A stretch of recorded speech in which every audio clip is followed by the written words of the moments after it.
Ngasigi phongkiba tongan-tonganba pausi-singdagi lokhatpa pau khara update pijari ahanbada maruoiba pau Iran na Israel amasung Gulf ki mafam kayada missile amasung drone kapsinduna attack chathakre Iran na kg lising ama lumba bomb yawba missile kapsilagani kihankre kuki MLA singna assembly mifamda saruk yakhibabu KSIPC na yaningdaba phongdoragli Thado Students Association na yaningdaba phongdokre Kuki Village Authority na police ta wakat kre Maitai gi SD demanda community amatana thingpam thokte haina Maitai World Council na phongdokre Civil Service rank chahumga amada roll number chap manaba aspirant anina claim tawrokpadagi wathok oire Religion ki namada political mileage amadi divide and rule policy tawgunu haina KCP apun mana phongdokli Matam loiraba visa pairamba gana macha ama Imphal airport tagi fare Lilong dagi usoi pokpi phawba matam kaktana ngasi dagi lembe thingbagi khongjang changsilagani lauthokre suti nirakpadagi ayaba pikhre social activist Malem Thongamna Manipur gi district taruk makta shanti gi paujel pi runa ba sem saba loikre West Bengal da thabak phangriba youth sing thagi oina lupa lising ama chamanga allowance piragani haina Mamata Banerjee na lauthokre Kyamgai Muslim awang lekai kongba turel mapanda IED bomb pokai kre ngasi assembly mifamna supplementary demand for grant lising ani kunmanga kuntaruk yenaba leitana department nifu nipal gi punna lupa koti lising ani chatret yangai taret pass tokre mohut silaga exam tharamba tanthokre April 13 thadu inbi Manipur gi Nipalak suba state festival hun thadu cultural festival Imphal da pangthoklagani haina organizing committee na phongdorakli department kunthra humdoina lupa karor lising tara manga somna marifu taruki UC certificate piramdre Iran gi war athuba matamda loisilagani haina Trump na lauthokre Adom na hojik yengberiba channel asi Kanglei Pauthang YouTube channel ni channel asida iramdam amadi mapalamgi maru oiba pausingi update taba amadi yengba phangbigani channel asina pau upload tawrakpa matamda adom-adomgi device ta notification uba phangbinaba amadi channel asibu pungning thogatbiba oina sungsoi soidana subscribe tawbiduna bell icon nambiu haijabaga loinana Pausing amuk sandongna pijari Mozdaba Khameneibu Iran gi supreme leader oina hapkhraba pungkaragi tungda Iran na Israel amasung Gulf lamdamgi tongan-tonganba mafamsingda missile amasung drone attack chathakre masina maram oiduna nongchup Asia da Iran hena kankhatlakre Iran na missile amasung drone attack kaya chatharakpada Israel gi konung Tel Aviv amasung Israel gi maru oiba mafamsingda Cyril kaya khongduna miyambu cheksinna leinaba thabak paikhatkre Israel gi authority gi paun hai Iran na chatharakpa attack aduda nupi ama yauna miyoi khara asok apan nangle nauna missile amasung drone attack chatharakpa adu thengnanaba Gulf leibak singna makhoi gi defense ki oiba thabak kaya paikhatkre hairi Lagi makha tarakpa pauda kg lising ama hena lumba bomb yawba missile kapsilagani haina Iran gi Revolutionary Guard Corps na phongdokre Brigadier General Majid Marasabhi na phongdokibagi matung inna Dubai amadi Saudi Arabia gi Raznura oil refining na singba maru oiba infrastructure singda attack chathabaga loinana American amasung Israeli military gi base da attack chathabagi chang hengalakli oirakliba phibam asigi matangda geopolitical analysis Chanaka Ansel Terena haikibagi matung inna Iran gi anokba lalong chathanaba thorang lokolakpana maram oiraga Middle East da hojik thokliba wathok asida anokba mayon ama puraklagani Middle East ki oina missile masing khwaidagi yamna leiba lebak Iran na oiri Washington da based tawba Center for Strategic and International Strategy gi report matung inna Iran gi kilometer lising ohum chana kapangamba nuclear missile su lei hairi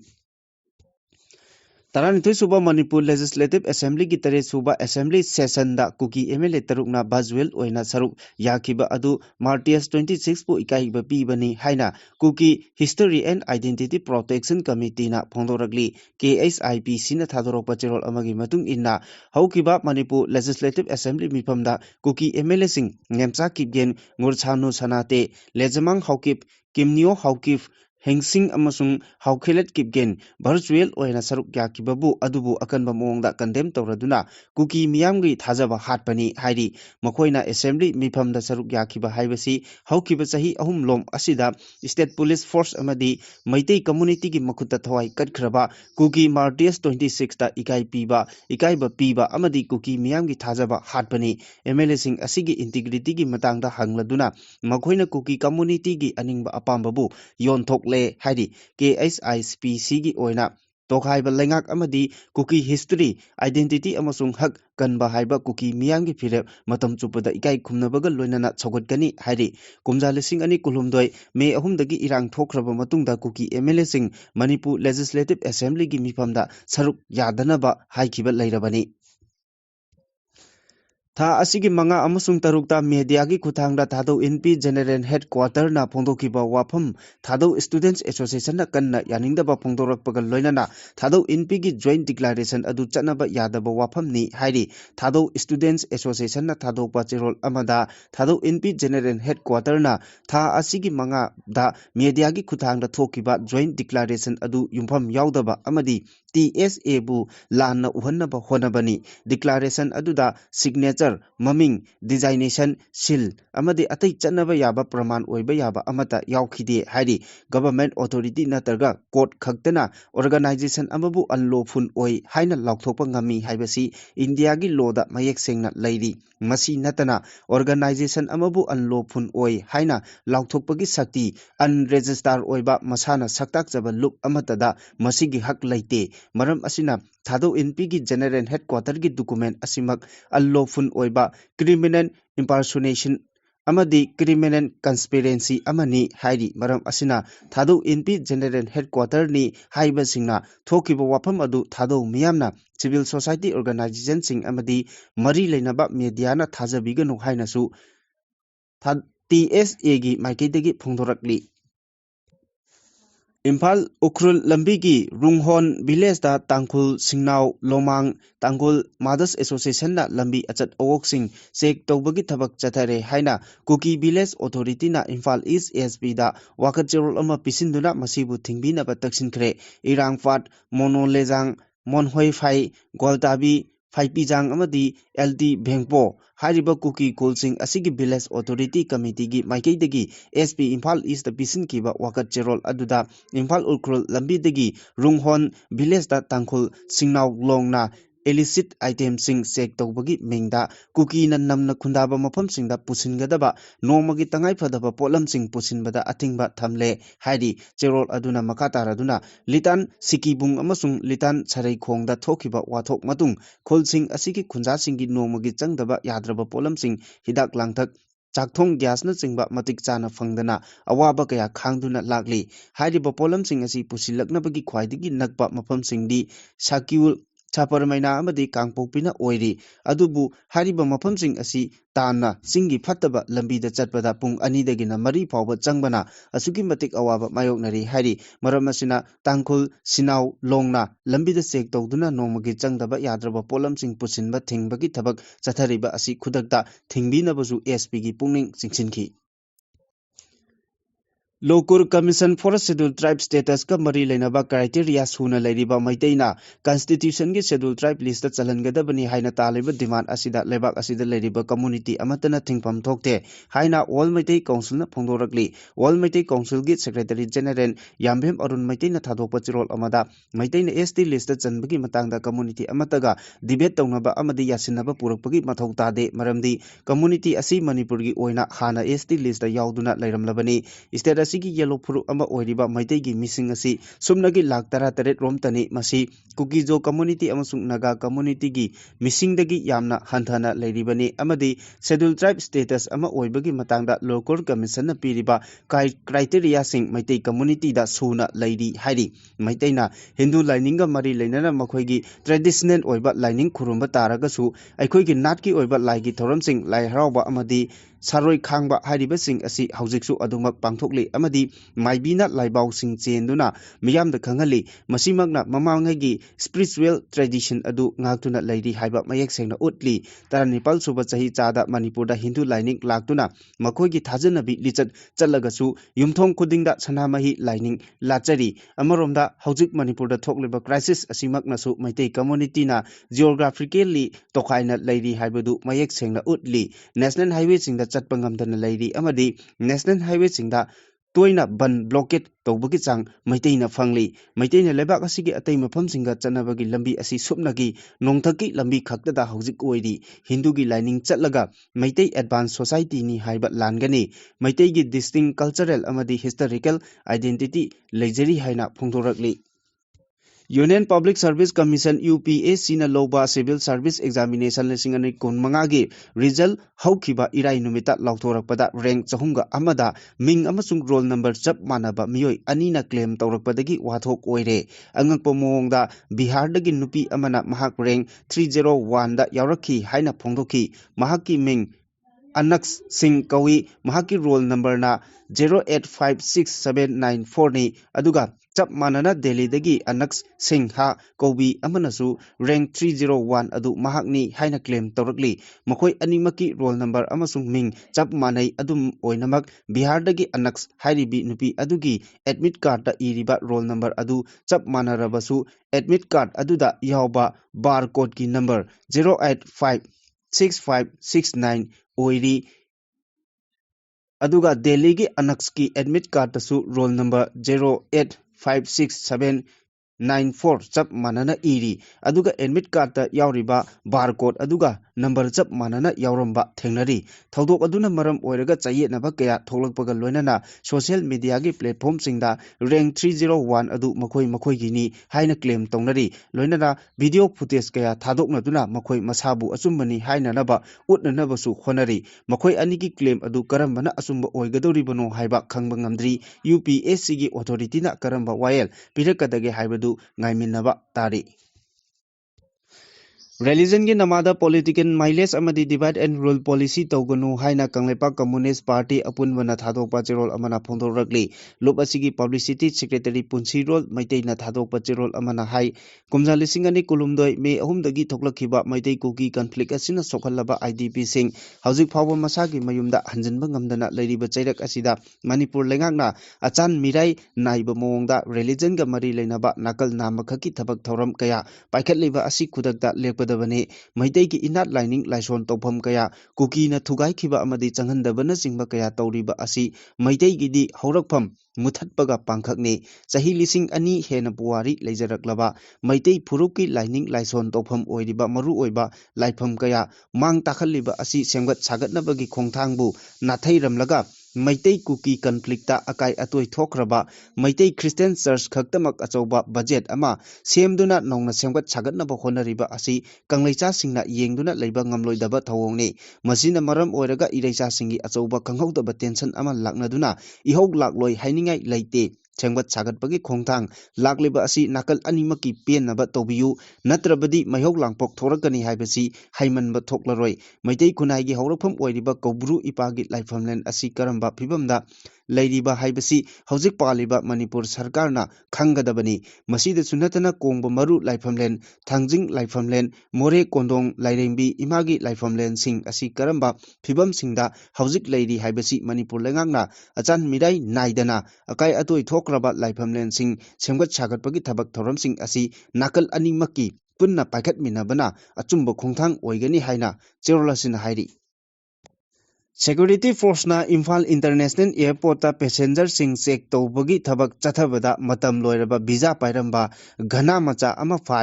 faraba miyoi asidagi PAN card ama Aadhaar card ama mobile phone ama Republic of Ghana na piba matam loiraba passport ama phagatpa ngamle hairi faraba Ghana macha asigi maming Konu Mendi Jenior sahi kuntaru kawi maki mathakta foreigner eki makada aingi oiba thabak chathanaba FIR ama lokhatle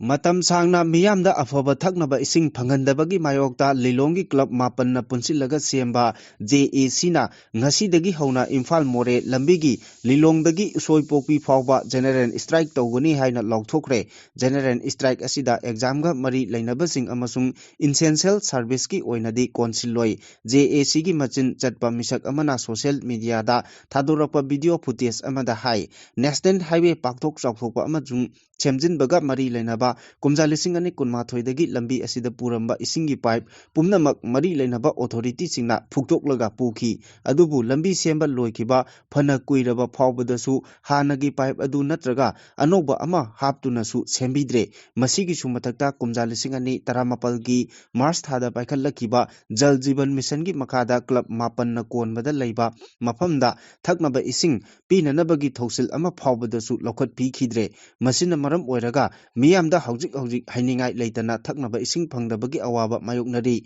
ꯂꯤꯂꯣꯡꯒꯤ ꯃꯤꯌꯥꯝꯅ ꯊꯛꯅꯅꯕ ꯏꯁꯤꯡ ꯐꯪꯗꯕꯒꯤ ꯃꯇꯥꯡꯗ ꯑꯋꯥꯕ ꯑꯁꯤ ꯀꯣꯛꯍꯟꯅꯕ ꯃꯅꯤꯄꯨꯔꯒꯤ chief minister ꯌꯨꯝꯅꯥꯝ ꯈꯦꯝꯆꯥꯟꯗ March 3ꯗ memorandum ꯑꯃ ꯄꯤꯁꯤꯟꯈꯤ ꯑꯗꯨꯕꯨ ꯂꯩꯉꯥꯛꯀꯤ ꯃꯥꯏꯀꯩꯗꯒꯤ ꯑꯀꯛꯅꯕ ꯍꯥꯏꯕꯗꯤ ꯊꯛꯅꯕ ꯏꯁꯤꯡ ꯐꯪꯍꯟꯅꯕꯒꯤ ꯃꯇꯥꯡꯗ ꯉꯁꯤ ꯐꯥꯎꯕ ꯋꯥꯐꯝ ꯑꯃꯠꯇ ꯐꯣꯡꯗꯣꯛꯄ ꯂꯩꯇ꯭ꯔꯤ ꯑꯇꯣꯞꯄ ꯃꯦꯃꯣꯔꯦꯟꯗꯝ ꯑꯃꯁꯨ ꯊꯧꯕꯥꯜꯒꯤ ꯗꯤꯄꯨꯇꯤ ꯀꯃꯤꯁꯅꯔꯗ ꯄꯤꯁꯤꯟꯈꯤꯕ ꯂꯩꯈ꯭ꯔꯦ ꯍꯥꯏꯔꯤ 12ꯁꯨꯕ ꯃꯅꯤꯄꯨꯔ ꯂꯦꯖꯤꯁꯂꯦꯇꯤꯚ ꯑꯦꯁꯦꯝꯕ꯭ꯂꯤꯒꯤ 3ꯔd ꯁꯦꯁꯟꯗ ꯍꯥꯟꯅꯒꯤ ꯆꯤꯞ ꯃꯤꯅꯤꯁꯇꯔ ꯑꯦꯟ ꯕꯤꯔꯦꯟ ꯑꯃꯗꯤ ꯁꯤꯡꯍꯥꯠ ꯑꯦꯁꯤꯒꯤ ꯑꯦꯝꯑꯦꯜꯑꯦ ꯆꯤꯟꯂꯨꯟꯊꯥꯟ ꯉꯔꯥꯡꯗꯒꯤ ꯃꯥꯔꯆ 18 ꯐꯥꯎꯕꯒꯤ ꯁꯨꯇꯤ ꯅꯤꯔꯛꯄꯗ ꯑꯦꯁꯦꯝꯕ꯭ꯂꯤꯒꯤ ꯍꯥꯎꯁꯅ ꯑꯌꯥꯕ ꯄꯤꯈ꯭ꯔꯦ ꯁꯥꯏꯀꯣꯠ ꯑꯦꯁꯤꯒꯤ ꯑꯦꯝꯑꯦꯜꯑꯦ ꯍꯥꯎꯀꯤꯞꯅ ꯃꯥꯔꯆ 18 ꯐꯥꯎꯕ ꯁꯨꯇꯤ ꯅꯤꯔꯛꯄꯗ ꯍꯥꯎꯁꯅ ꯑꯌꯥꯕ ꯄꯤꯈ꯭ꯔꯦ ꯁꯣꯁꯤꯌꯦꯜ ꯑꯦꯛꯇꯤꯚꯤꯁꯠ ꯃꯥꯂꯦꯝ ꯊꯣꯉꯥꯝꯅ ꯃꯅꯤꯄꯨꯔꯒꯤ ꯗꯤꯁꯇ꯭ꯔꯤꯛ 13ꯃꯛꯇ ꯁꯥꯟꯇꯤꯒꯤ ꯄꯥꯎꯖꯦꯜ ꯄꯤꯔꯨꯅꯕ ꯁꯦꯝ ꯁꯥꯕ ꯂꯣꯏꯈ꯭ꯔꯦ ꯕꯤꯁꯅꯨꯄꯨꯔ ꯗꯤ.ꯁꯤꯒꯤ ꯈꯨꯠꯊꯥꯡꯗꯒꯤ ꯑꯃꯨꯛꯀ ꯍꯟꯅ ꯃꯅꯤꯄꯨꯔ ꯂꯩꯉꯥꯛꯇ ꯑꯏꯕ ꯆꯦꯔꯣꯜ ꯄꯤꯁꯤꯟꯗꯨꯅ ꯈꯣꯡꯆꯠ ꯑꯁꯤ ꯃꯥꯏ ꯄꯥꯛꯅ ꯆꯠꯄ ꯌꯥꯍꯟꯅꯕ ꯍꯥꯏꯖꯈ꯭ꯔꯦ ꯅꯤꯡꯁꯤꯡꯕ ꯌꯥꯕꯗꯤ ꯃꯥꯔꯆ 12ꯗꯒꯤ ꯍꯧꯗꯨꯅ ꯑꯦꯄ꯭ꯔꯤꯜ 15 ꯐꯥꯎꯕ ꯅꯨꯃꯤꯠ 35ꯅꯤ ꯆꯨꯞꯅ ꯑꯄꯨꯟꯕ ꯀꯤꯂꯣꯃꯤꯇꯔ ꯃꯁꯤꯡ 1930 ꯁꯥꯡꯅ ꯁꯥꯟꯇꯤꯒꯤ ꯄꯥꯎꯖꯦꯜ ꯄꯨꯔꯗꯨꯅ ꯏꯁꯇꯦꯠ ꯑꯁꯤꯒꯤ ꯗꯤꯁꯇ꯭ꯔꯤꯛ 13ꯃꯛꯇ ꯄꯤꯁ ꯁꯣꯂꯣ ꯔꯥꯏꯠ ꯑꯦꯛꯁꯄꯤꯗꯤꯁꯟ ꯆꯠꯊꯖꯒꯦ ꯍꯤꯔꯝ ꯑꯁꯤꯗ ꯃꯅꯤꯄꯨꯔ ꯂꯩꯉꯥꯛꯅ ꯃꯇꯦꯡ ꯄꯥꯡꯕꯤꯌꯨ ꯍꯥꯏꯅ ꯍꯧꯈꯤꯕ ꯃꯥꯔꯆ 2ꯗ ꯆꯤꯞ ꯃꯤꯅꯤꯁꯇꯔ ꯑꯃꯗꯤ ꯒꯕꯔꯅꯔꯗ ꯑꯏꯕ ꯆꯦꯔꯣꯜ ꯄꯤꯁꯤꯟꯗꯨꯅ ꯍꯥꯏꯖꯔꯕꯁꯨ ꯃꯗꯨꯒꯤ ꯆꯞ ꯆꯥꯕ ꯄꯥꯎꯈꯨꯝ ꯑꯃꯠꯇ ꯉꯔꯥꯡ ꯐꯥꯎꯕ ꯂꯥꯛꯇꯕ ꯃꯔꯝꯅ ꯑꯃꯨꯛꯀ ꯍꯟꯅ ꯉꯔꯥꯡ ꯅꯨꯡꯊꯤꯜ ꯕꯤꯁꯅꯨꯄꯨꯔ ꯗꯤꯁꯇ꯭ꯔꯤꯛ ꯀꯃꯤꯁꯅꯔ ꯄꯨꯖꯥ ꯑꯦꯂꯥꯡꯕꯝꯒꯤ ꯈꯨꯠꯊꯥꯡꯗꯒꯤ ꯏꯁꯇꯦꯠ ꯑꯁꯤꯒꯤ ꯍꯣꯝ ꯃꯤꯅꯤꯁꯇꯔ ꯀꯣꯟꯊꯧꯖꯝ ꯒꯣꯕꯤꯟꯗꯥꯁꯇ ꯑꯏꯕ ꯆꯦꯔꯣꯜ ꯑꯁꯤ ꯄꯤꯁꯤꯟꯗꯨꯅ ꯍꯥꯏꯖꯈꯤꯕꯅꯤ ꯑꯗꯨꯝ ꯑꯣꯏꯅꯃꯛ ꯃꯥꯂꯦꯝ ꯊꯣꯉꯥꯝꯅ ꯃꯥꯔꯆ 12ꯗꯒꯤ ꯆꯠꯀꯗꯧꯔꯤꯕ ꯈꯣꯡꯆꯠ ꯑꯁꯤ ꯕꯤꯁꯅꯨꯄꯨꯔ ꯗꯤꯁꯇ꯭ꯔꯤꯛꯀꯤ ꯂꯃꯥꯡꯗꯣꯡ ꯀꯩꯊꯦꯜꯗꯒꯤ ꯈꯣꯡꯁꯥꯟꯕ ꯍꯧꯒꯗꯕꯅ ꯏꯝꯐꯥꯜ ꯏꯁ ꯗꯤꯁꯇ꯭ꯔꯤꯛꯀꯤ ꯍꯩꯉꯥꯡꯗ ꯂꯩꯕ ꯏꯕꯨꯙꯧ ꯃꯥꯔꯖꯤꯡ ꯂꯥꯏꯀꯣꯜ ꯇꯦꯝꯄꯜꯁꯇ ꯂꯣꯏꯁꯤꯟꯒꯅꯤ ꯍꯥꯏꯈꯤꯕꯗꯨ ꯑꯍꯣꯡꯕ ꯂꯩꯔꯣꯏ ꯍꯥꯏꯔꯤ ꯈꯣꯡꯆꯠ ꯑꯁꯤ ꯁꯣꯏꯗꯅ ꯅꯨꯃꯤꯠ ꯑꯁꯤꯃꯛꯀꯤ ꯅꯨꯡꯊꯤꯜ ꯄꯨꯡ 1 ꯇꯥꯕ ꯃꯇꯝꯗꯒꯤ ꯈꯣꯡꯁꯥꯟꯕ ꯍꯧꯅꯕ ꯊꯧꯔꯥꯡ ꯄꯨꯝꯅꯃꯛ ꯂꯣꯏꯔꯦ ꯍꯥꯏꯅ ꯃꯦꯗꯤꯌꯥꯗ ꯐꯣꯡꯗꯣꯔꯛꯄꯒ ꯂꯣꯏꯅꯅ ꯍꯤꯔꯝ ꯑꯁꯤꯗ ꯁꯥꯟꯇꯤꯕꯨ ꯄꯥꯝꯖꯕ ꯂꯝꯗꯝ ꯑꯁꯤꯒꯤ ꯐꯨꯔꯨꯞ ꯄꯨꯝꯅꯃꯛꯀꯤ ꯃꯤꯌꯥꯝꯅꯁꯨ ꯑꯃꯠꯇ ꯑꯣꯏꯅ ꯃꯇꯦꯡ ꯄꯥꯡꯕꯤꯅꯕ ꯑꯄꯤꯜ ꯇꯧꯔꯛꯂꯤ ꯇꯥꯕꯗ ꯌꯥꯝꯅ ꯏꯟꯇꯔꯦꯁꯇꯤꯡ ꯑꯣꯏꯒꯗꯕ ꯄꯥꯎ ꯑꯃꯗ ꯋꯦꯁꯠ ꯕꯦꯡꯒꯣꯜꯗ ꯄꯥꯡꯊꯣꯛꯀꯗꯧꯔꯤꯕ ꯑꯦꯁꯦꯝꯕ꯭ꯂꯤ ꯃꯤꯈꯜꯒꯤ ꯃꯥꯡꯑꯣꯏꯅꯅ ꯏꯁꯇꯦꯠ ꯑꯗꯨꯒꯤ ꯆꯤꯞ ꯃꯤꯅꯤꯁꯇꯔ ꯃꯃꯇꯥ ꯕꯦꯅꯔꯖꯤꯅ ꯀ꯭ꯂꯥꯁ 10 ꯄꯥꯁ ꯇꯧꯔꯕ ꯊꯕꯛ ꯊꯤꯔꯤꯕ ꯅꯍꯥꯁꯤꯡ ꯃꯈꯣꯏ ꯃꯁꯥꯅ ꯃꯁꯥꯒꯤ ꯇꯨꯡꯒꯤ ꯃꯔꯥꯏꯕꯛ ꯂꯦꯞꯆꯕꯗ ꯃꯇꯦꯡ ꯄꯥꯡꯅꯕ ꯆꯠꯂꯤꯕ ꯃꯥꯔꯆ ꯊꯥ ꯑꯁꯤꯗꯒꯤ ꯍꯧꯅ ꯊꯥꯒꯤ ꯑꯦꯂꯥꯋꯦꯟꯁ ꯑꯣꯏꯅ ꯂꯨꯄꯥ 1,500 ꯄꯤꯔꯒꯅꯤ ꯍꯥꯏꯅ ꯂꯥꯎꯊꯣꯛꯈ꯭ꯔꯦ ꯆꯤꯞ ꯃꯤꯅꯤꯁꯇꯔ ꯑꯁꯤꯅ ꯃꯈꯥ ꯇꯥꯅ ꯍꯥꯏꯈꯤꯕꯗ ꯀ꯭ꯂꯥꯁ 10 ꯄꯥꯁ ꯇꯧꯔꯕ ꯃꯁꯥꯒꯤ ꯆꯍꯤ 12ꯗꯒꯤꯅ 90 ꯐꯥꯎꯕꯗ ꯂꯩꯕ ꯅꯨꯄꯥꯃꯆꯥ ꯑꯃꯁꯨꯡ ꯅꯨꯄꯤꯃꯆꯥꯁꯤꯡꯅ ꯃꯥꯔꯆ 8ꯗꯒꯤ ꯍꯧꯅ ꯍꯥꯏꯔꯤꯕ ꯑꯦꯂꯥꯋꯦꯟꯁꯀꯤ ꯁꯦꯟꯐꯝ ꯑꯁꯤ ꯄꯤꯕ ꯍꯧꯔꯒꯅꯤ ꯑꯦꯂꯥꯋꯦꯟꯁꯀꯤ ꯁꯦꯟꯐꯝ ꯑꯁꯤ ꯁꯦꯗꯨꯜꯒꯤ ꯃꯇꯨꯡ ꯏꯟꯅ ꯑꯦꯄ꯭ꯔꯤꯜ ꯊꯥꯗꯒꯤ ꯄꯤꯕ ꯍꯧꯒꯅꯤ ꯍꯥꯏꯅ ꯊꯧꯔꯥꯡ ꯇꯧꯔꯝꯕꯅꯤ ꯑꯗꯨꯕꯨ ꯈꯨꯗꯛꯇꯒꯤ ꯄꯤꯕ ꯍꯧꯔꯒꯅꯤ ꯍꯥꯏꯅ ꯃꯃꯇꯥ ꯕꯦꯅꯔꯖꯤꯅ ꯋꯥꯐꯝ ꯑꯁꯤ ꯂꯥꯎꯊꯣꯛꯈꯤꯕꯅꯤ ꯍꯧꯖꯤꯛ ꯃꯍꯩ ꯃꯁꯤꯡ ꯇꯝꯂꯤꯕ ꯁ꯭ꯀꯣꯂꯔꯁꯤꯞ ꯅꯠꯇꯅ ꯑꯇꯣꯞꯄ ꯁ꯭ꯀꯤꯝꯁꯤꯡꯒꯤ ꯈꯨꯗꯣꯡꯆꯥꯕ ꯑꯃꯠꯇ ꯐꯪꯗ꯭ꯔꯤꯕ ꯌꯨꯠꯁꯤꯡꯅ ꯍꯥꯏꯔꯤꯕ ꯑꯦꯂꯥꯋꯦꯟꯁꯀꯤ ꯁꯦꯟꯐꯝ ꯑꯁꯤ ꯐꯪꯒꯅꯤ ꯋꯦꯁꯠ ꯕꯦꯡꯒꯜꯗ ꯀ꯭ꯂꯥꯁ 10 ꯄꯥꯁ ꯇꯧꯔꯕ ꯆꯍꯤ 12ꯗꯒꯤ 90 ꯐꯥꯎꯕꯒꯤ ꯃꯅꯨꯡꯗ ꯂꯩꯔꯤꯕ ꯅꯨꯄꯥꯃꯆꯥ ꯑꯃꯁꯨꯡ ꯅꯨꯄꯤꯃꯆꯥ ꯌꯨꯠꯁꯤꯡꯒꯤ ꯃꯁꯤꯡ ꯑꯁꯤ ꯆꯥꯎꯔꯥꯛꯅ ꯃꯤꯑꯣꯏ ꯀꯔꯣꯔ 1 ꯔꯣꯝꯅꯤ ꯏꯁꯇꯦꯠ ꯒꯚꯔꯟꯃꯦꯟꯠꯀꯤ ꯃꯥꯏꯀꯩꯗꯒꯤ ꯌꯨꯠꯁꯤꯡꯗ ꯊꯕꯛ ꯄꯤꯅꯕꯒꯤ ꯊꯧꯔꯥꯡ ꯀꯌꯥ ꯑꯃꯁꯨ ꯂꯦꯞꯇꯅ ꯍꯧꯖꯤꯛ ꯄꯥꯏꯈꯠꯂꯤ ꯃꯁꯤꯅ ꯃꯔꯝ ꯑꯣꯏꯔꯒ ꯋꯦꯁꯠ ꯕꯦꯡꯒꯜꯗ ꯊꯕꯛ ꯐꯪꯗꯕꯒꯤ ꯃꯁꯤꯡ ꯑꯁꯤ 90%ꯗ ꯍꯟꯊꯔꯦ ꯏꯁꯇꯦꯠ ꯑꯗꯨꯗ ꯆꯥꯎꯔꯥꯛꯅ ꯃꯤꯑꯣꯏ 90,000 ꯔꯣꯝ ꯁ꯭ꯀꯤꯜ ꯇ꯭ꯔꯦꯅꯤꯡ ꯄꯤꯈ꯭ꯔꯦ ꯃꯈꯣꯏꯁꯤꯡ ꯑꯗꯨꯒꯤ ꯃꯅꯨꯡꯗ 10,000 ꯔꯣꯝꯗꯤ ꯊꯕꯛ ꯄꯤꯈ꯭ꯔꯦ ꯃꯥꯏꯒ꯭ꯔꯦꯟ ꯋꯥꯔꯀꯔꯁꯤꯡꯅ ꯃꯁꯤꯗ ꯏꯟꯇꯔꯦꯁꯠ ꯂꯩꯔꯕꯗꯤ ꯃꯈꯣꯏꯁꯨ ꯍꯥꯏꯔꯤꯕ ꯈꯨꯗꯣꯡꯆꯥꯕ ꯑꯁꯤꯒꯤꯗꯃꯛꯇ ꯑꯦꯄ꯭ꯂꯥꯏ ꯇꯧꯕ ꯌꯥꯒꯅꯤ ꯍꯟꯗꯛꯇ ꯏꯀꯨꯏ ꯀꯨꯏꯗꯅ ꯖꯨꯏꯁ ꯏꯟꯗꯁꯇ꯭ꯔꯤꯗ ꯃꯤꯑꯣꯏ 10,000 ꯔꯣꯝ ꯇ꯭ꯔꯦꯅꯤꯡ ꯇꯧꯈ꯭ꯔꯦ ꯂꯣꯏꯅꯅ ꯍꯥꯏꯔꯤꯕ ꯃꯤꯑꯣꯏꯁꯤꯡ ꯑꯗꯨ ꯊꯕꯛ ꯂꯣꯏꯅ ꯄꯤꯈ꯭ꯔꯦ ꯂꯧꯃꯤꯁꯤꯡꯒꯤ ꯑꯣꯏꯅꯁꯨ ꯊꯥ ꯈꯨꯗꯤꯡꯒꯤ ꯂꯨꯄꯥ 10,000 ꯄꯤꯔꯤ ꯍꯥꯏꯅ ꯐꯣꯡꯗꯣꯛꯈꯤ ꯉꯔꯥꯡ ꯅꯨꯃꯤꯗꯥꯡ ꯄꯨꯡ 10 ꯔꯣꯝ ꯇꯥꯕ ꯃꯇꯝꯗ ꯏꯔꯤꯜꯕꯨꯡ ꯄꯨꯂꯤꯁ ꯁ꯭ꯇꯦꯁꯟꯒꯤ ꯃꯅꯨꯡ ꯆꯟꯅ ꯂꯩꯕ ꯀ꯭ꯌꯥꯝꯒꯩ ꯃꯨꯁꯂꯤꯝ ꯑꯋꯥꯡ ꯂꯩꯀꯥꯏꯗ ꯀꯣꯡꯕ ꯇꯨꯔꯦꯜꯒꯤ ꯍꯧꯖꯤꯛ ꯕꯣꯔ ꯄꯥꯏꯟ ꯐꯨꯝꯕꯒꯤ ꯊꯕꯛ ꯁꯨꯐꯝ ꯈꯣꯂꯥ ꯃꯌꯥꯗ IED ꯕꯣꯝ ꯑꯃ ꯄꯣꯈꯥꯏꯈ꯭ꯔꯦ ꯕꯣꯝ ꯄꯣꯈꯥꯏꯕꯒꯤ ꯊꯧꯗꯣꯛ ꯑꯗꯨꯗ ꯑꯁꯣꯛ ꯑꯄꯟ ꯌꯥꯎꯍꯧꯗ꯭ꯔꯦ ꯊꯧꯗꯣꯛ ꯑꯗꯨꯒꯤ ꯃꯇꯥꯡꯗ ꯉꯔꯥꯡ ꯑꯌꯨꯛ ꯄꯨꯡ 11 ꯔꯣꯝ ꯇꯥꯕꯗ ꯏꯔꯤꯜꯕꯨꯡ ꯄꯨꯂꯤꯁ ꯁ꯭ꯇꯦꯁꯟꯒꯤ ꯀꯥꯡꯕꯨ ꯑꯃ ꯕꯣꯝ ꯑꯦꯛꯁꯄꯔꯠ ꯑꯃꯗꯤ ꯐꯣꯔꯦꯟꯁꯤꯛ ꯁꯥꯏꯟꯁꯀꯤ ꯇꯤꯝ ꯌꯥꯎꯅ ꯃꯐꯝ ꯑꯗꯨꯗ ꯂꯥꯛꯇꯨꯅ ꯍꯛꯊꯦꯡꯅꯅ ꯌꯦꯡꯁꯤꯟꯈ꯭ꯔꯦ ꯍꯥꯏꯔꯤ ꯄꯥꯎꯆꯦ ꯑꯁꯤꯅ ꯐꯪꯕ ꯄꯥꯎꯒꯤ ꯃꯇꯨꯡ ꯏꯟꯅꯗꯤ ꯊꯧꯗꯣꯛ ꯑꯗꯨ ꯉꯔꯥꯡ ꯅꯨꯃꯤꯗꯥꯡ ꯄꯨꯡ 10 ꯔꯣꯝ ꯇꯥꯕꯗ ꯀꯣꯡꯕ ꯇꯨꯔꯦꯜꯒꯤ ꯇꯣꯔꯕꯥꯟ ꯉꯥꯏꯍꯥꯛ ꯂꯩꯇꯅ ꯅꯝꯊꯕ ꯃꯐꯝ ꯑꯣꯏꯔꯤꯕ ꯀ꯭ꯌꯥꯝꯒꯩ ꯃꯨꯁꯂꯤꯝ ꯑꯋꯥꯡ ꯂꯩꯀꯥꯏꯒꯤ MD ꯑꯃꯨ ꯍꯥꯏꯔꯤꯕ ꯃꯤꯑꯣꯏ ꯑꯁꯤꯒꯤ ꯌꯨꯝ ꯃꯄꯥꯗ Bor Pine Subagi, Lady Bakola, the Gitchavagna fit, Nipan Rom, Lamna Labor Mapam Amada, IED bomb Adu Pokai Gibani Adubu, Pokai Kiba Aduda Kola Aduda Toidopa Asu Apandi Yahokide, Kola Aduda Tabak, Suba Yauba, Sinmi Taramatoi, Labani Hainasu Pondoki, Taudozi Matanga Irilbum Police Station case Aman Lokat. Manipur Legislative Assembly gi ngarangi mifamna supplementary demand for grant lisingani kunmanga kuntaruki oina tungan ba department nifu nipalgi punna lupa koti lisingani chatret yangkai taret henba senfam yetnaba yaudana pass tawkre department sing adugi manungda finance department gi oina lupa koti chanipa nifu taret henbagi senfam oiduna henba senfam khwaidagi yamna hapa department oiri public health engineering department gi oina lupa koti chahum nifu taret henbagi senfam haptuna khwaidagi Yamba, Anisuba Department Oiri, Lupa Koti Chani Tarataret Henbagi Senfam Haptuna, Helen Family Welfare Department of Quaidigi Yamna, Ahen Senfam Hapa Department Su Oiri, Narangi Mipam Aduda House Ki Lusingba, Si Minister Y. Kem Chana, Senba Sahi Lisingani Kulumdoi Kunmari Amadi Kunmangagi, Finance Account, Volume 1 Amadi 2, House the Thamki, Masida Sunatana, Comptroller and Editor General of Indiana Piba Senba Chahi Lisingani Kulumdoi Kunmarigi State Finance Report Yauna Tongan Report Singsu House the Thamki Tungda Chief Minister Yumnam Khemchana Appropriation Number 1 Bill Lisingani Kuntaruk House the Putoki Amaromda IDP Singi Oina Lupa Koti Chartered Contramari Kaitokuna Thamliba Senbam Asi Khara Hengat Hanbagi Apambasu Opposition gi MLA K Mega Chandrana Phongdoki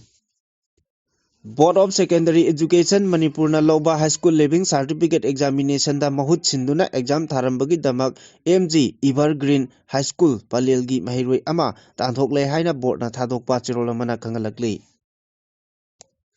Thado Puruki Oiba Nipa Laksuba State Level Huln Thado Cultural Festival Lisingani Kuntaruk Lagliba April Tara Teretagi Thado NP Manipurgi Mityeng Makada Imfalda Pangthok Lagani Thorom Asi Kangpokpi District Thado NP General Headquarter ni Haiba Loop Asina Karigumba Hiram Amadaga Mari Lainade Haina Hun Thado Cultural Festival gi Organizing Committee gi Cherol Amana Khangalakli Committee Asina Thado Pa Cherol Amagi Matung Inna Manipurgi Oiriba Phibam Asida Thado NP Manipurna Kanna Honaduna Festival Asigi Legacy Amadi Senglaba Thorom Asi Ahanba Edition Haukiba Lisingani Taratarukta Kangpokpi District ki Ngahamunda Pangthoki Festival Asigi Taruklak Suba Edition da New Delhi da Lisingani Kunmarida Pangthoki Loinana Lisingani Kunmanga dana Guwahati da Taret Suba Edition Pangthoki Edition Ani Manipurgi Irang Asina Maram Oiduna State ki Wangmada Pangthokiba Adudasu Thado NP General Headquarter na Festival Asida Apanba Athingba Kaya Pinaba Honaduna Laki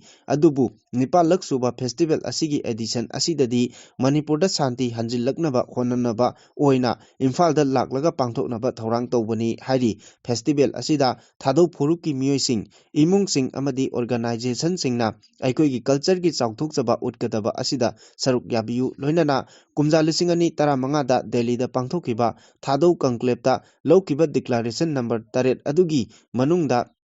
Thorom Asi Pangthokadabani Thorom Asi Natki Oiba Asengba Adu Utuna Thado Phuruki Saktam Fijet Chakcha Lol Isai Jagoi Isai Mayek Sengna Yokhatnaba Thorom Amasuni Thorom Asida Santi Pamdaba Anti Manipur Proxy Oiba Thado NP General Headquarter Gumba Loop Asi Yahon Biganu Haina Manipur Lengak Amadi Mari Lenaba Authority da Committee gi Maikedi Puning Singsilakli Thorom Asiga Kuki Natraga Kuki Joda Yauribasing Natraga Irang Asiga Mari Lainaba Pangthokpani Hariba Thado NP General Headquarter ga Mari Amata Lainade Haina Committee na Phongdorakli Loinana Thado Phuruki Mioisingna Kumai Asigi Senglaba Thoromasi Yokhat Minasi Kuki Joga Mari Lainahangumsi Amadi Iramdam gi Oiriba Imfalda Pangthokpada Mateng Pangsinbiu Masi Thadosing Punsinnaba Amadi Ing Tapna Lainaba Culture Ama Sengwat Minasi Haina Appeal Torukli Kumja Lisingani Kunmarigi March Kuntra Matoi Pawada Manipur Lengaki Tungan ba Department Kuntra Humdoina Lupa Karor Lising Tara Manga Sumna Maripu Taruki Utilization Certificate Piramdre Haina Controller and Auditor General gi Report na Phongdorakli Report Asigi Matung Ina Kumja Lisingani Kulumdoi Kunmarigi Oina Lupa Karor Lising chamanga kuntra nithoigi utilization certificate piramba thengnaki adum oinamak sanction order da recurring amasung non recurring grant tokai na khaidoklamdaba thengnaki sahi gi oina UC pikalamdabagi matangda report asina hai kumja lising ani ahum mari da lupa karor ahum point humpumathoigi UC taramapal kumja lising ani mari lising ani mangada lupa karor ama point marifu taret ki UC tara kumja lising ani manga tarukta lupa karor ahum point kunmathoigi UC kunmapan kumja lising ani taruk tareta lupa karor mari point taret ki UC kuntaret kumja lising ani taret nipalda lupa karor mari point marifu tara taret ki UC humpumathoi kumja lising ani nipal mapalda lupa karor tara mari point amagi UC humbudra mari kumja lising ani mapan tara da lupa karor lising mari point kumapan gi UC kuntra taruk kumja lising ani tara mathoy da lupa karor humbudra mapan point yankai taret ki UC chama yankai nithoi kumja lising ani tara mathoy da lupa karor chama tara mathoy point humpu taret ki UC chama nifu taret kumja lising ani tara nithoi trahumdoi da lupa karor chani nipal point nifu mapal gi UC sahum nifu manga kumja lising ani trahumdoi tara mari da lupa karor chama humbudra mathoi point marifu mapal gi UC sahum nifu nithoi pikalamba thengnakibani US amasung Israel na Iran gi mathakta chathariba lal asi numit 13 ni sujillakle adubu lal asida US na pamleba mission adu mapung phaba oidri lal asida maikei kaya da mai paklabasu makhoina pamleba pandam adu yauna mai paktri haina US President Donald Trump na phongdokre marak asida Iran gi Revolutionary Guard Corps gi maikei degi US amasung Israel gi mathakta hena sathiba makhal gi missile attack chatharagani Middle East degi thau liter ama phawa puthokpa yahaloi haina phongdokre loinana US ki maikei degi Iran gi missile program mapung phana amang ata thokonkhre haribasi aranbani Iran gi maikei degi lan asigi matangda US amasung Israel ga makhal amatagi negotiation tawroi hairi adubu US President Donald Trump gi maikei degi di karigumba Iran Revolutionary Guard Corps gi maikei degi strike asi phawduna Middle East degi thau puthokpada athingba puthokpa tarabadi pirakpa tarabadi US na haujik Iran gi mathakta chathariba strike asi hanadagi charuk kun hengatlagani lauthokre marak asida Australia gi maikei dagi Gulf National asi Iran na chatharakiba attack asi dagi ngakthoknabagi damakta surveillance aircraft amadi military personnel sing tharagani haina lauthokre Australia gi Prime Minister Anthony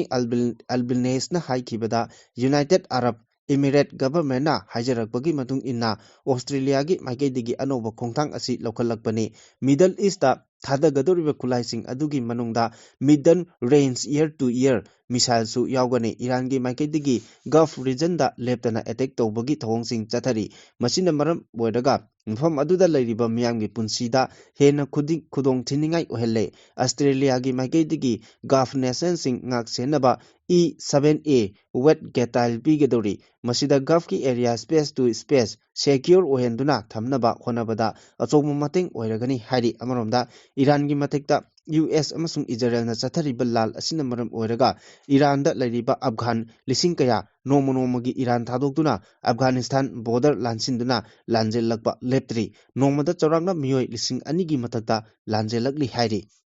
makha tarakpa aroiba pawda Shanghai Ethnic Park semjinbaga loinana nauna structure kaya hapchinnaba thorang leire haina Minister Local na phongdokre sahi ahum hena state asida thokliba irang asina maram oiraga yengsinba ngamdana leirakliba Shanghai Ethnic Park semjinbaga loinana nauna structure kaya hapchinnaba thorang leire haina Tourism amasung Art and Culture Minister Khuraijam Local na phongdokre wafam asi Minister masamakna thanga kendra gi manung channa leiba moirang khunok da leiriba Shanghai Ethnic Park yengsin kibagi khongchatda phongdokibani yengsin khongchat aduga mari leinana Minister Local na makhata na haikibada Shanghai Festival mangoinana Shanghai Ethnic Park asi semjinnaba amadi nauna structure kaya hapchinbaga loinana park asigi changphamda achouba gate ama semlagani Shanghai Ethnic Park asi Manipurda pangthokpa khwaidagi chawba festival ama oiriba Shanghai Festival gi main venue oiriba maphamni Shanghai Ethnic Park asigi